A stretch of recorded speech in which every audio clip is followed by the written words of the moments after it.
Hello everyone, Jolene here from Bookworm Adventure Girl, and welcome to the 52nd and final episode of Mondays with Margaret. We are ending this series the way it began, and that is with a poetry collection. The series began with The Circle Game in 1964, and we are ending with Dearly, which was published in 2020. And this is a beautiful edition, and my copy is flat signed, which means that there is no message. It's just the author's name. And the book then includes a pretty comprehensive list of all of Atwood's work. And if you have a look, we have covered all of these in this series. There are 15 poetry collections. It does not list Speeches for Dr. Frankenstein, which we did read. We read all 17 novels, 8 short fiction. The only one that we read that is not included in the list is Bottle. We read all 10 nonfiction, the 7 children's books, and then there are 3 graphic novels listed, but we only read 1 as part of the series. And then Atwood dedicated this collection to her husband, Graham Gibson, who had died in the fall of 2019, and he had been in the late stages of vascular dementia. And the dedication simply reads, "For Graham in absentia." Dearly is divided into 5 sections. The first section has 9 poems, and the first poem is called Late Poems, and I'm going to read that one to you as it definitely sets the tone for the collection, and this is on page 3. These are the late poems. Most poems are late, of course, too late, like a letter sent by a sailor that arrives after he's drowned. Too late to be of help, such letters, and late poems are similar. They arrive as if through water. Whatever it was has happened, the battle, the sunny day, the moonlit slipping into lust, the farewell kiss. The poem washes ashore like flotsam. Or late, as in late for supper, all the words cold or eaten, scoundrel, plight, and vanquished. Or linger, bide a while, forsaken, wept, forlorn, love and joy, even thrice gnawed songs, rusted spells, worn choruses. It's late, it's very late, too late for dancing. Still, sing what you can, turn up the light, sing on, sing on.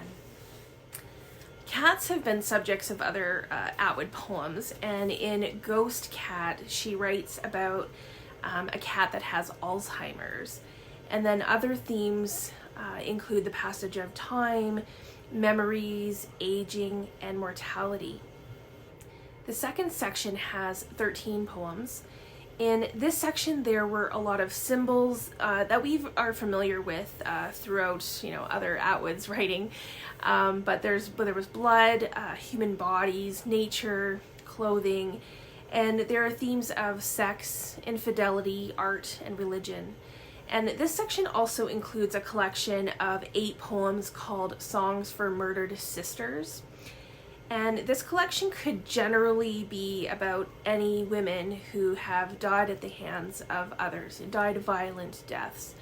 But it's actually a song cycle that was written for opera singer Joshua Hawkins in honor of his sister who was murdered.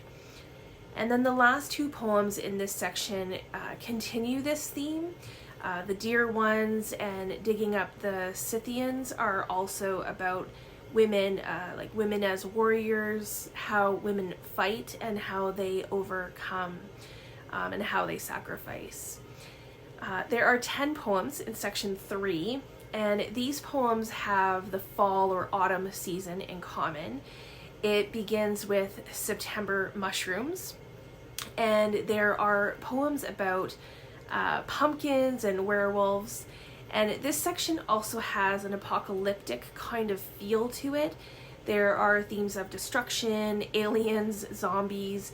There is also themes of poetry and language, and there is the idea of hope in language and writing being immortal. And part 4 has 13 poems, and this section starts with a poem that takes place in spring. And the entire collection has the symbol of birds, but this section in particular has several poems with birds. So there's Feather, Fatal Light Awareness, and Fear of Birds. Then there's a poem about wolves, which kind of leads into the theme of how we care or really don't care for nature and the environment. I particularly liked how this theme was used in table settings and in improvisation on a first line by Yeats. This section has a collection of 9 poems called Plasticine Suite, and this collection also continues the theme of the environment and our responsibility for it. The final 4 poems in this section, Tracking the Rain, O Children, The Twilight of the Gods, and This Fjord Looks Like a Lake, also have this theme, and I thought that O Children was very powerful, so that's the other poem that I'd like to share with you. And this starts on page 97. O children, will you grow up in a world without birds? Will there be crickets where you are? Will there be asters? Clams at a minimum? Maybe not clams.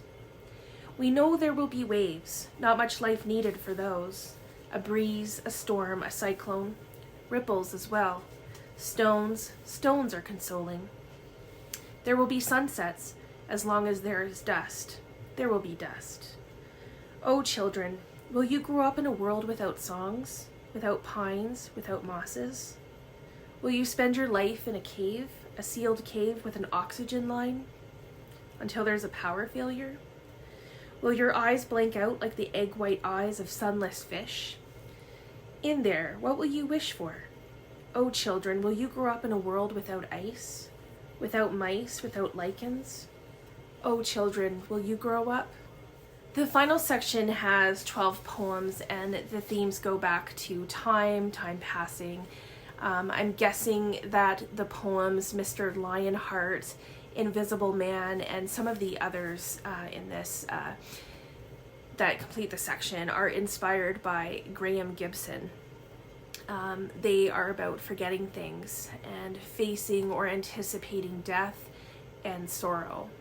And this is really a perfect collection to end with, since it did cover so many of the themes that Atwood is known for.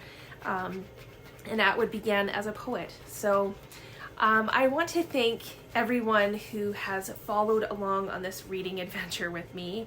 I know that it took a month and a half longer than expected, so thank you for your patience with that. I want to give a shout out to Christine, who is a subscriber and who read every book as well.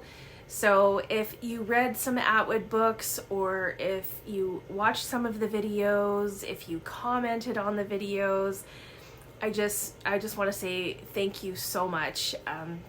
Thank you for being part of this project, and a huge thank you to Margaret Atwood, who, you know, has given us such a wide range of writing, poetry, novels, short fiction, graphic novels, nonfiction, children's books. You know, I have really enjoyed taking the time to go in depth into one author's work, and I've learned a lot about Atwood herself, but I think it's also allowed me to reflect on what it means to be Canadian, what themes make up Canadian literature, and, you know, what themes I enjoy in the books that I read.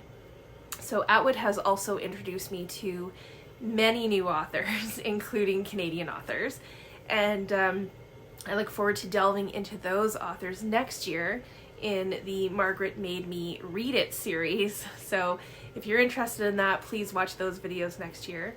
Please let me know if you have read Dearly. Let me know your thoughts, and as always, I look forward to chatting with you in the comments. Thanks again for watching. I hope you enjoy the rest of your day, and don't forget to make every day an adventure.